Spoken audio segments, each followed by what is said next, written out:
নমস্কার মানে হাত জোড় করতে হবে। হাত জোড় যদি না করে নমস্কার দাও বা উচ্চারণ করো তাহলে প্রণাম অপরাধ হয়ে যাবে। এই নমস্কার শব্দের অর্থ কি আগে বুঝতে হবে। আমার আপনার মাঝে ভগবান যে আত্মা রূপে অবস্থান করছেন, এই আত্মার নিকট অবনত হওয়া, হাত জোড় করতে হবে। এই যে পঞ্চমুদ্রা, প্রতিটা আঙ্গুলের এক একটা মুদ্রার প্রতীক, এই পঞ্চ অঙ্গুলি যখন এরকম হবে, সায়েন্স বলছে একটা ব্যায়াম হয়। এটা অনেক বিষয়। আমাদের সনাতন ধর্ম পুরোটাই সায়েন্স, বিজ্ঞান, পুরোটাই দর্শন। এই জন্য কারোর সঙ্গে দেখা হলে সনাতন শিষ্টাচার হচ্ছে আপনাকে হাত এরকম জোড় করতে হবে, যে নমস্কার কিংবা হরে কৃষ্ণ কিংবা জয় রাধে কিংবা জয় নিতাই কিংবা জয় গুরু, যেভাবেই বলুন, গুরুদেবের আনুগত্যে, কিন্তু হাত কিন্তু এরকম জোড় করতে হবে। যদি কেউ না করেন তাহলে কিন্তু অপরাধ হয়ে যাবে। এটা হচ্ছে প্রথম কথা। দ্বিতীয় হচ্ছে, ভক্ত বৈষ্ণবকে প্রণাম দিতে গেলে চরণে স্পর্শ করে অনুমতি নিতে হবে। কারণ আপনি যদি কাউকে স্পর্শ করেন তাহলে এই স্পর্শের মাধ্যমে বিভিন্ন ধরনের ভেরিয়াস ডিজিজ ট্রান্সফার, বিভিন্ন ভাইরাস ব্যাকটেরিয়া তার নিকট থেকে আপনার নিকটে চলে আসতে পারে, মেডিকেল সায়েন্স বলছে। এই জন্য স্পর্শ করা যাবে না। এখন আমরা বলি করোনা ভাইরাসে যে সামাজিক দূরত্ব বজায় রাখো, এগুলো তো আমাদের বৈষ্ণবীয় শাস্ত্র কবেই বলে দিয়েছে এই সামাজিক দূরত্বের কথা। তারপর আপনি যার চরণ স্পর্শ করলেন, ওই লোকটির ভালো এবং খারাপ গুণ শাস্ত্র বলছে আপনার মাঝে চলে আসবে। এই জন্য যথার্থ ভক্ত, যথার্থ গুরুদেব চরণ স্পর্শ করতে দেন না, কারণ তার গুণগুলো ডাইভার্ট হবে। এবার আপনি যাকে স্পর্শ করলেন তার তো খারাপ গুণও থাকতে পারে, এটাও আপনার মাঝে যাবে। শাস্ত্রে বলছে কৃষ্ণ ভক্তের চরণের ধুলি নিতে। তো চরণের মাঝেই কি সব ধুলি থাকে? উনি যখন হেঁটে যাবেন, উনি যে জায়গায় পা রাখলেন সেখানে ধুলি পড়েছে কি পড়ে নাই, ওই জায়গা থেকে ধুলিটা নিয়ে মাথায় দিতে হবে। এই হচ্ছে যথার্থ নিয়ম। অথচ আমাদের কুল গুরুদেবেরা এখনো বিভিন্ন গ্রামে গঞ্জে ঠ্যাং ধুয়ে জল পর্যন্ত শিষ্যদের দেন। ভেবে দেখুন, এই ঠ্যাং দেওয়া জলের মাঝে কত ভাইরাস ব্যাকটেরিয়া থাকতে পারে, পারে কি পারে না? এটা ধর্ম নয়। আমি সারা বাংলায় ঘুরার সুযোগ পেয়েছি আপনাদের কৃপা আশীর্বাদে। আপনাদেরই ছেলে আমি, বেশি দূরের নয়। এই তো সুনামগঞ্জ, নদী পার হলেই আমাদের জেলা। তো এই যে সুনামগঞ্জের ছেলে, আপনাদেরই সন্তান। সারা বাংলায় ঘুরতে গিয়ে কত অভিজ্ঞতা হয়েছে। অনেক গুরুদেব পান খাচ্ছেন, আমি কাউকে নিন্দা করছি না, আমি জাস্ট অভিজ্ঞতার কথা বলছি। শিষ্য দাঁড়িয়ে রয়েছে পানের পিক নেয়ার জন্য, বাটি হাতে নিয়ে পানের পিক ফেলা হলো, তারপর চরণামৃতের মতো চামচ দিয়ে শিষ্যদেরকে বেটে দিচ্ছে। এটা ধর্ম? এটা সদাচার? এটা শিষ্টাচার? হ্যাঁ, ওর মুখের ভেতর থেকে কত ভাইরাস ব্যাকটেরিয়া গেল। এই জন্য যথার্থ গুরুদেব কখনো এরকম কার্য করবেন না। ভালো করে কথাটা মনে রাখতে হবে। গুরুদেব হতে গেলে তাকে প্রাথমিক 4টা যোগ্যতা থাকতে হবে। এই 4টা যোগ্যতা যদি না থাকে তিনি কখনো গুরু হওয়ার যোগ্য নন। বিশ্বনাথ চক্রবর্তী ঠাকুর গুরু অষ্টকমের 8টা শ্লোকে গুরুদেবের যোগ্যতার কথা বলছেন। ভাগবত মাহাত্ম্যে দেখবেন, গুরুদেব যিনি হবেন তাকে প্রাথমিক যোগ্যতা, একজন তত্ত্বদ্রষ্টা যিনি গুরুদেব হবেন, তিনি কখনো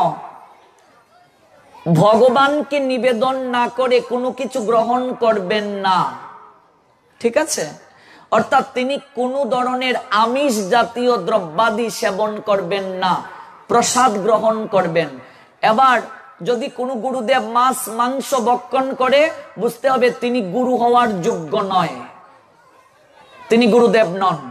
তার কাছ থেকে যদি কেউ দীক্ষা নিয়ে নেয়, হরিভক্তি বিলাস গ্রন্থ, মহাভারত এবং ভাগবত আমাদের বলেছেন তৎক্ষণাৎ আরেকজন তত্ত্বদ্রষ্টা গুরুদেবের নিকট থেকে, তত্ত্বদ্রষ্টা গুরুদেব কোন ধরনের নেশা জাতীয় দ্রব্য সেবন করবেন না। অর্থাৎ চা পান, বিড়ি সিগারেট, মদ, গাঁজা ইত্যাদি খাবেন না। সারা বাংলায় ঘুরতে গিয়ে দেখেছি অনেক গুরুদেব শিষ্যের বাড়িতে এসেছেন, শিষ্য গুরুদেবের জন্য ব্যঞ্জন নিয়ে আসছে 1 প্যাকেট।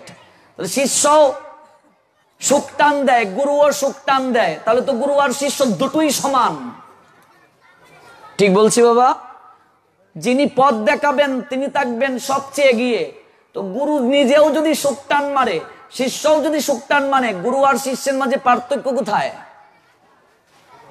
দুটোই তো সমান। তাহলে ভাগবত বলছেন যিনি নেশা জাতীয় দ্রব্য সেবন করবেন তিনি কখনো গুরুর আসনে বসার যোগ্য নয়। কারণ বেদ আমাদের স্পষ্ট করে বলে দিয়েছে, একজন নেশাকুর লোক যত জ্ঞানী হোক না কেন, আপনি অবশ্যই তাকে পরিত্যাজ্য মানে ত্যাগ করবেন। এটা বেদে স্পষ্ট আছে। একজন জ্ঞানী হোক সে, কিন্তু তথাপি সে যদি নেশা করে তাহলে সে অবশ্যই পরিত্যাজ্য। এটা শাস্ত্র বলছে আমাদেরকে, কারণ শাস্ত্রের কথা মানতে হবে। 3 নম্বর যোগ্যতা, তিনি কখনো দ্রুত ক্রীড়া করবেন না। দ্রুত ক্রীড়া মানে কি? তাস পাশা এগুলো খেলবেন না। কত গুরুদেবকে দেখেছি তাসও খেলে। এই ধরনের যদি কেউ খেলে তিনি গুরু হওয়ার যোগ্য নয়। 4র্থ যোগ্যতা, তিনি কখনো অবৈধ মৈথুন কার্য করবে না। অর্থাৎ তিনি কখনো বিবাহের আগে সেক্স করবে না, মৈথুন কার্য করবে না। যদি করেন তিনি গুরু হওয়ার যোগ্য নন। এটা হচ্ছে ভাগবতের প্রাথমিক যোগ্যতার কথা, গুরু হওয়ার। তারপর আরো বলছেন চৈতন্য চরিতামৃত, যেই কৃষ্ণ তত্ত্ববেত্তা সেই গুরু হয়। অবশ্যই তাকে কৃষ্ণ তত্ত্ববেত্তা হতে হবে, অবশ্যই তাকে সদাচারী হতে হবে, এবং তার অবশ্যই গুরু পরম্পরা থাকতে হবে। গুরুর ছেলেই যে গুরু হবে এমন কথা নয়, গুরুর ছেলে গুরু এটা নয়, গুরুর ছেলে গরুও হতে পারে।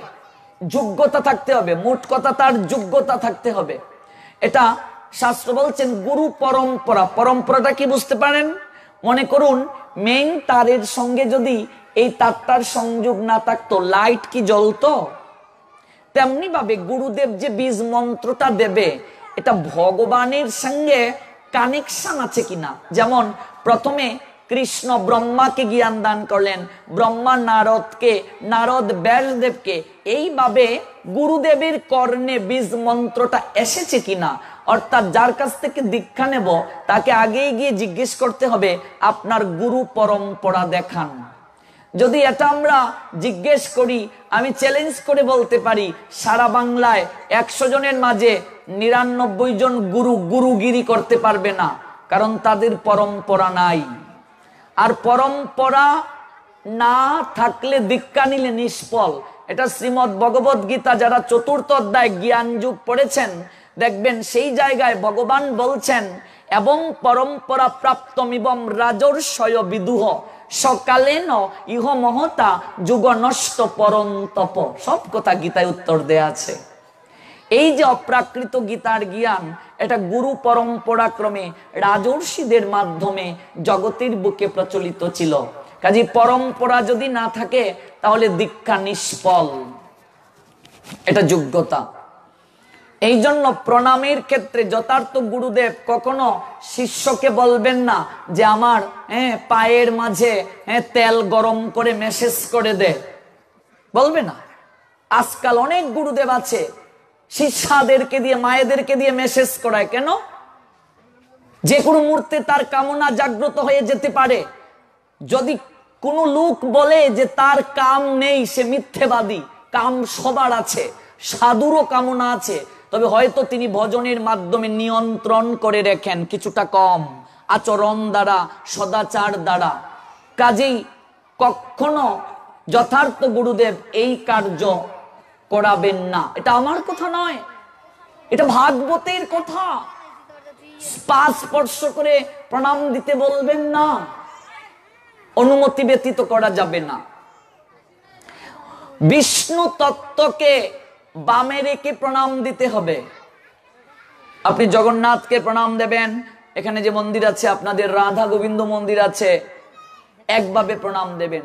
শক্তি তত্ত্বকে ডানে রেখে প্রণাম দিতে হয়, এগুলো অনেক ব্যাখ্যা বাবা। মহাদেব, তাকে কি করে প্রণাম দেবেন? আগে জানতে হবে আপনি কোন মহাদেব এখানে প্রতিষ্ঠিত করছেন। বৃন্দাবনে 4 জায়গায় মহাদেব 4 রূপে বিরাজ করেন। এখানে তো হয়তো অনেকেই বৃন্দাবন গিয়েছেন। চাকলেশ্বর, গোপেশ্বর, কামেশ্বর, ভূতেশ্বর, এই 4 রূপে 4 জায়গায় দ্বারপাল রূপে মহাদেব বিরাজ করেন। এটা অনেক মহিমা এই 4টা নামের। কেউ যদি বৃন্দাবন শিব গোপেশ্বর মহাদেবের ভজনা করে তার প্রণাম পদ্ধতি আলাদা। আপনি যে মহাদেব বসিয়েছেন সেই কোন মহাদেব সেটাকে জানতে হবে, তার প্রণাম পদ্ধতি আলাদা, এগুলো বুঝতে হবে। নতুবা আপনি কৃষ্ণকে যেভাবে প্রণাম দেন মহাদেবকেও যদি সেইভাবে প্রণাম দেন তাহলে আপনার প্রণাম অপরাধ হয়ে যাবে। বাবাজিরা প্রণাম করবে সাষ্টাঙ্গে, 8টা অঙ্গ লাগতে হবে আপনার প্রণামে, নতুবা প্রণাম হবে না। আবার এটার মাঝেও প্রকার রয়েছে। সাষ্টাঙ্গে প্রণাম আমরা অনেকেই দিতে পারি না, পরিবেশ প্রেক্ষাপট থাকে না, অর্থাৎ নাভির উপরে কোনো ধরনের কাপড় থাকতে পারবে না প্রণামের সময়। 8টা অঙ্গ লাগতে হবে। মাতাজিরা প্রণাম দেবে পঞ্চাঙ্গ প্রণাম, অর্থাৎ মাতাজিদের ব্রেস্ট মানে স্তন মৃত্তিকায় ধরণী মাতায় স্পর্শ করতে পারবে না। তবে এটা ধামের ক্ষেত্রে আলাদা। নবদ্বীপে, বৃন্দাবনে, পুরীতে যখন যান তখন সেটা আলাদা, তখন তো ব্রজের দুলায় গোড়াগড়ি করবেন, সেটা আলাদা বিষয়, ধামের ক্ষেত্রে আলাদা। কিন্তু মাতাজিরা প্রণাম দেবে পঞ্চাঙ্গে প্রণাম। লম্বা হয়ে প্রণাম মাতাজিরা দেওয়া নিষেধ, দেওয়া যাবে না। এই ধরণী স্তন স্পর্শ করতে পারবে না। এবার গুরুদেবকে কি করে প্রণাম দেবেন? গুরুদেবকে প্রণাম দিতে হবে সোজাসুজি, গুরুদেবকে প্রণাম দিতে হবে। ভক্ত বৈষ্ণবকে কি করে প্রণাম দিবেন? সোজাসুজি প্রণাম দিতে হবে। এবার আপনি রাধা গোবিন্দকে যদি সোজাসুজি প্রণাম দেন আপনার প্রণাম অপরাধ হয়ে যাবে। আপনি জগন্নাথকে গিয়ে যদি সোজাসুজি প্রণাম দেন আপনার প্রণাম অপরাধ হয়ে যাবে। তা আপনি এসেছেন প্রণাম দিতে, আরো আপনার অপরাধ হয়ে গেল। এগুলো জানতে হবে। প্রণাম কি, প্রণাম কত প্রকার, প্রণাম অপরাধ কি, এগুলো জানতে হবে প্রথমে। আরেকটা বিষয়, এক হাতে কখনো প্রণাম দেয়া যাবে না। যেমন আমরা যখন ভগবানকে প্রণাম দেই, দেখবেন ভগবানকে প্রণাম দিয়ে আমরা একটা দক্ষিণা দিই, দেখবেন ওই টাকাটাকে এরকম, বিশেষ করে আমরা সবাই এরকম কপালে স্পর্শ করে তারপর দিয়ে দিই, এটাও কিন্তু অপরাধ। এক হাতে প্রণাম দেয়া যাবে না। আরেকটা কথা মনে রাখবেন, 4 জায়গায় খালি হাতে যাবেন না, যেতে নেই। ভগবানের মন্দির প্রথম, ভগবানের মন্দিরে খালি হাতে যেতে নেই। অর্থাৎ ভগবানের জন্য কিছু না কিছু নিয়ে যেতে হবে, ধূপ দীপ নইলে ফল মূল কিছু না কিছু নিয়ে আসতে হবে, এবং প্রণাম দিয়ে সামর্থ্য অনুযায়ী দক্ষিণা দিতে হবে, দান বাসকে দিতে হবে, না হলে অপরাধ হবে। 1 নম্বর জায়গা, ভগবানের মন্দিরে খালি হাতে যেতে নেই। 2 নম্বর জায়গা, গুরু আশ্রমে খালি হাতে যেতে নেই। গুরুদেবকে প্রণাম দিয়ে দক্ষিণা দিতে হবে, কিছু না কিছু নিয়ে যেতে হবে, এবং সেই দক্ষিণাটাও সামর্থ্য অনুযায়ী। এবার কোন গুরুদেব যদি জোর করে শিষ্যের নাই নিয়ে নেয় তাহলে তো বুঝতে হবে তিনি লোভী গুরু। গুরুদেব হচ্ছে 3 প্রকার, উত্তম, মধ্যম, কনিষ্ঠ। তারপর হচ্ছেন লোভী গুরু, অধম, আরো অনেক বিষয় আছে, এগুলো জানতে হবে। যথার্থ গুরুদেব কখনো লোভী হবেন না, বিষয়ের জন্য কাউকে দীক্ষা দেবেন না। একজন গুরুদেব শিষ্য করার অর্থ হচ্ছে শিষ্যের সমস্ত কিছু তাকে বহন করা। গুরুদেব হতে গেলে তাকে ভগবানের সঙ্গে কানেকশন থাকতে হবে, এত সহজ নয় গুরুদেব হওয়া। এগুলো তো আমরা জানি না, বুঝি না, রিসার্চ করি না। গুরু আশ্রমে খালি হাতে যেতে নেই, কিছু না কিছু নিয়ে যেতে হবে। গুরুদেবকে প্রণাম করে সামর্থ্য অনুযায়ী দক্ষিণা দিতে হবে। ভক্ত বৈষ্ণবকে প্রণাম খালি হাতে দিতে নেই। ভক্ত বৈষ্ণব যদি কারো গৃহে রাত যাপন করে, অবস্থান করে, সেই গৃহের সমস্ত পাপ স্খলিত হয়ে যায়। তাকে সামর্থ্য অনুযায়ী ভোজনের পর দক্ষিণা দিতে হবে, এবং সেটা সামর্থ্য অনুযায়ী, জোর করে নেওয়া যাবে না। তারপর 4 নম্বর জায়গা, ভাগবতীয় কথার আসরে খালি হাতে যেতে নেই। পাঠ শুনে দক্ষিণা দিতে হবে। দক্ষিণা এসে প্রথম নয়, এগুলো জানতে হবে। ভগবানের কথা শুনে তারপর ভাগবতকে প্রণাম দিয়ে, ভাগবতকে স্পর্শ করে ভাগবতের আশীর্বাদ নিতে হবে, তারপর দক্ষিণা দিতে হবে। ভাগবতের কথার আসরে আসার পর বিশেষ কার্য ছাড়া কখনো ভাগবত পাঠ শেষ না হলে না যাওয়াটাই সবচেয়ে উত্তম। এই কথাটা মনে রাখবেন। এবার বিশেষ কাজ হলে তো যেতেই হবে, নতুবা সম্পূর্ণ শেষ করে ভাগবতকে প্রণাম দিয়ে আশীর্বাদ নিয়ে গেলে পূর্ণ কৃপা হয়। এগুলো হচ্ছে প্রস্তুতি পর্ব। আমরা তো অনেকেই এগুলো জানি না। প্রস্তুতি পর্বগুলো আগে আমাদেরকে ভালো করে জানতে হবে। বলছিলাম সেই সকল কথার সূত্র ধরে যে আমরা ধর্ম পালন করছি অনেকেই, কিন্তু আমরা তত্ত্ব অনেকেই জানি না। তত্ত্ব জানতে গেলেই ভগবানের কথার বেশি করে আয়োজন করতে হবে।